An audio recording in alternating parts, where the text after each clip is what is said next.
کیونکہ chief of defence force ہوگا تو اس کے نیچے ایئر اور نیوی کی اور باقی ساری فورسز آ جاتی اس کے نیچے آ جائیں گے. اور ان شارٹ سید عاصم منیر صاحب ہی اس عہدے کے لیے کوئی بھی آرمی چیف ہوگا مستقبل میں, جو بھی آرمی چیف آئے گا, army chief concurrently with the chief of defence force ہو جائے گا. تو آپ نے سی ڈی ایف کا ایک چیف آف ڈیفنس فورس کا عہدہ تو بنایا, لیکن آپ نے کہا کہ یہ عہدہ ہوگا آرمی چیف کے پاس ہی. یہ نہیں ہو سکتا کبھی air chief of defence force ہو, کبھی naval chief of defence force وہ سارے عہدے ختم یا روٹیشن پہ ہو. نہیں, ایئر چیف اور نیول چیف کے عہدے رہیں گے. اچھا, لیکن ان کے انڈر ہوں گے وہ ہوں گے وہ چیف آف ڈیفنس فورس. ان کا یہ موقف ہے کہ جب جنگ ہوتی ہے تو پھر ایک بندہ چاہیے ہوتا ہے جو تینوں فورس کی کمان کرے. جنگ کے بدلتے ہوئے کردار کے مطابق یہ فیصلہ کیا گیا, کیونکہ اب جو پہلے ہوتی تھی ایئر کی جنگ الگ ہے, نیوی کی الگ ہے. اب آپ سمجھیں جو ایئر کی جنگ ہے وہ نیوی وہ آرمی بھی لڑ رہی ہوتی ہے, کیونکہ میزائل مار رہی ہوتی ہے.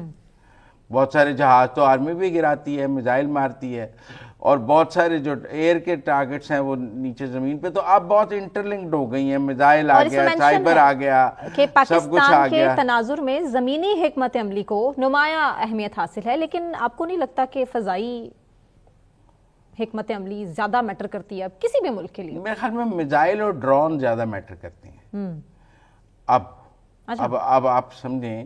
میرے خیال میں اب جو جنگ ہے وہ میزائلوں اور ڈرونز کی ہے, کہ آپ دشمن کا جہاز بھی میزائل سے گرا لیتے ہیں, آپ ڈرون بھیجتے ہیں. ویسے اوور آل جو بجٹ ہے وہ فضائی لحاظ سے ڈیفنس کا سب سے زیادہ مختص کیا رہتا ہے؟ نہیں, فوج کا زیادہ ہے.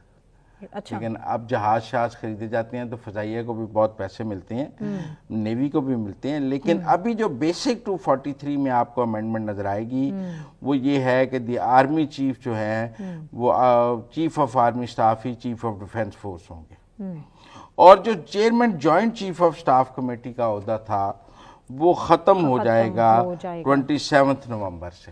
27 نومبر سے, جب آرمی چیف کا ٹائم ٹینیور پورا نہیں, جب chairman joint chief of staff general Sahir Shamshad Mirza کا ٹینیور ختم ہوگا. ان کا ٹینیور ہے 27 نومبر 2025 تک.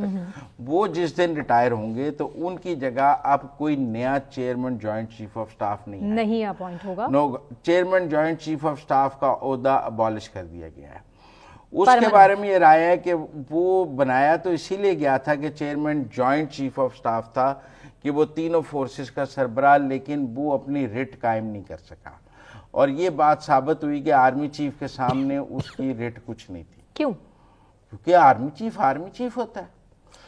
اس ملک میں طاقت تو آرمی چیف کے پاس ہوتی ہے, اور army chief chairman joint chief of staff کے متحد ہونے کو تیار نہیں تھا. تو انہوں نے کہا پھر آرمی چیف کو ہی چیف آف ڈیفنس فورس بنا دو, کیونکہ وہ chairman joint chief of staff کی تو فیصلے ہی سارے خود کرنے ہیں, تو پھر سارا ٹیکنیکل بات یہ ہے. تو وہ ایک عہدہ انہوں نے ختم کر کے ایک عہدہ آرمی چیف کو ایک کیپ اور پہنا دی ہے. اب آرمی چیف زیادہ طاقتور ہو گیا. آپ میری بات سمجھیں, آپ بھی سمجھ لیں یہ بات. یہ نہیں, آپ کا سمجھنا زیادہ ضروری ہے, آپ کا بھی سمجھنا ہمیشہ زیادہ ضروری ہے, کہ آپ اختیارات سب سے زیادہ ہمارے فیلڈ مارشل کے پاس ہیں. اچھا جی, اب آرمی چیئرمین جو اب بنیں گے نا چیف آف ڈیفنس فورس, ان کی مشاورت سے پرائم منسٹر جو ہے وہ commander of national strategic command اور کو بھی لگائیں گے. یہ وہ ہیں جو اٹامک کو دیکھیں گے نا, اسٹریٹجک کمانڈ اس کو دیکھیں گے. اور جو جوہری programme national command authority strategic plans division کے ڈھانچے سے ہم آہنگ ہوگا. ٹھیک ہے.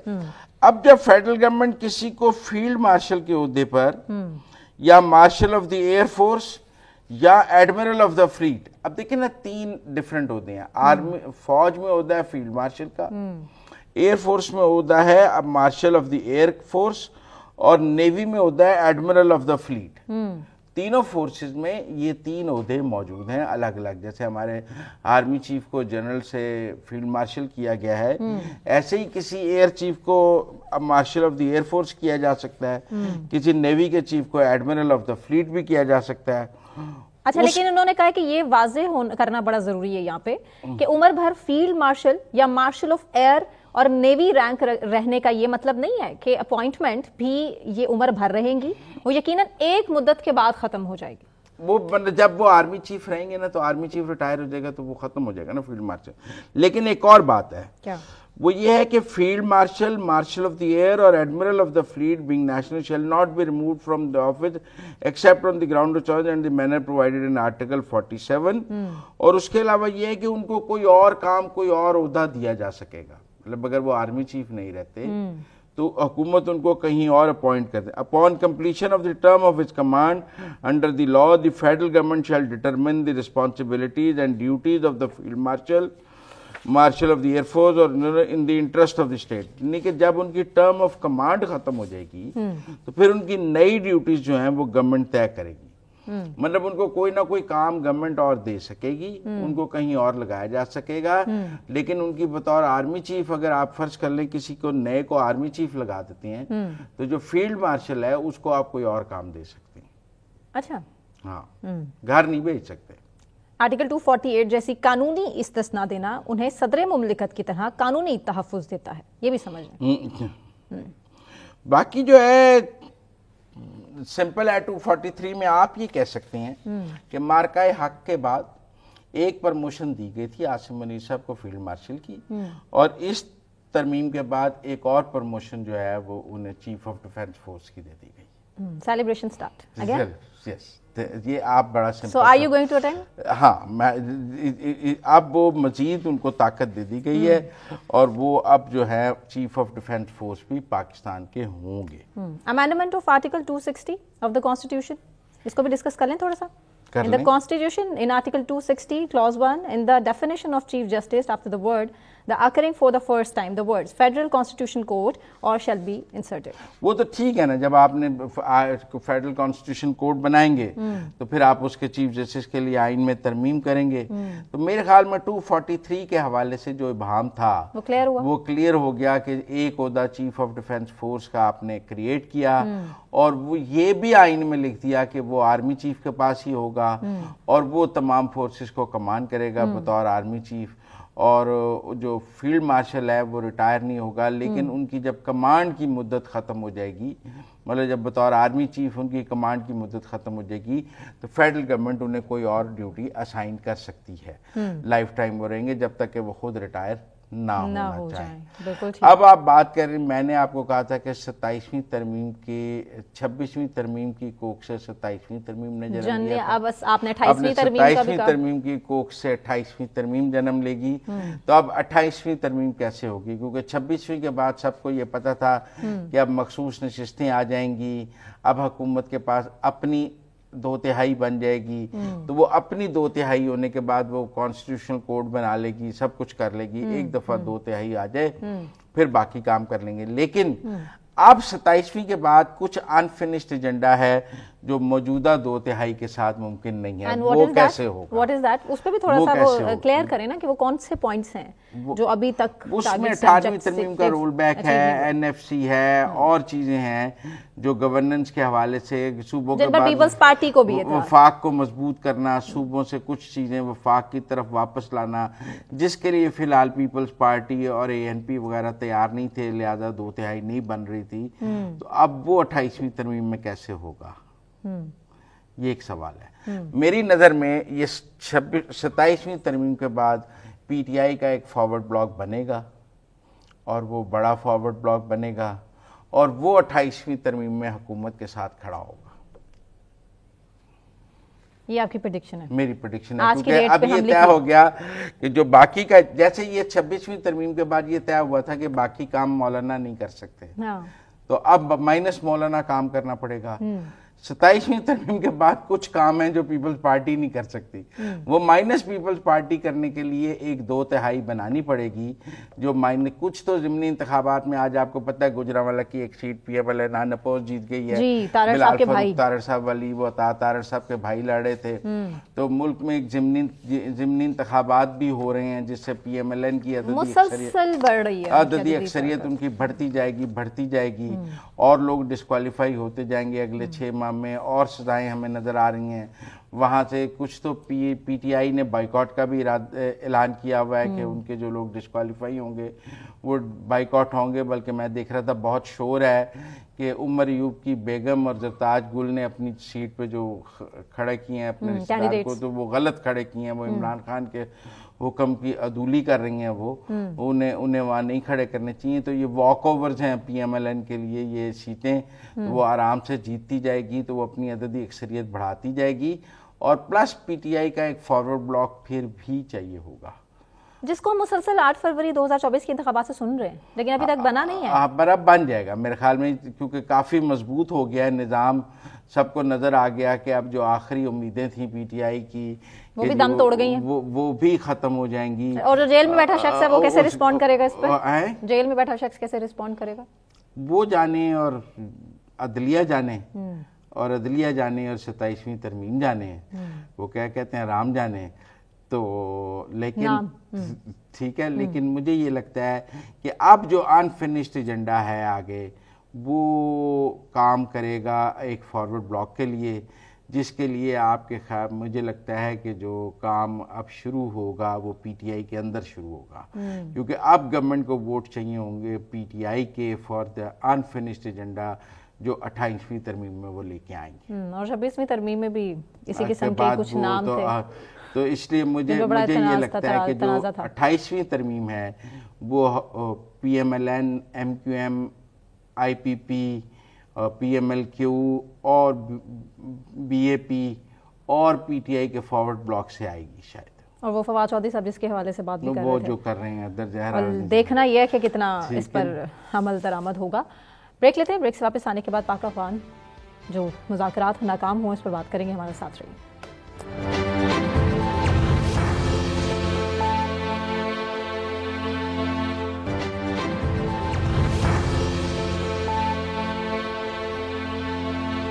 ویلکم بیک ناظرین. بات پاک افغان مذاکرات کے حوالے سے. استنبول میں جو مذاکرات جاری تھے وہ ڈیڈ لاک کے بعد بڑے برے طریقے سے ناکام ہو چکے ہیں. وزیر دفاع خواجہ آصف کہتے ہیں کہ پاکستان اور افغانستان کے درمیان 6 نومبر کو شروع ہونے والے مذاکرات کا حالیہ دور بھی ڈیڈ لاک کے بعد بڑا برے طریقے سے ناکامی کا شکار ہوا. کل تک دفتر خارجہ کی اسٹیٹمنٹ ہمارے سامنے تھی کہ نہیں, افواہیں ہیں, سوشل میڈیا پر اس حوالے سے گردش کر رہی ہیں. اس پر بات کریں گے. مزمل صاحب ہمارے ساتھ اسٹوڈیوز میں موجود ہیں, جبکہ ڈیفنس اینالسٹ ہیں ایئر کموڈور خالد چشتی صاحب, انہوں نے ہمیں جوائن کیا. خالد صاحب بہت شکریہ آپ کے وقت کے لیے.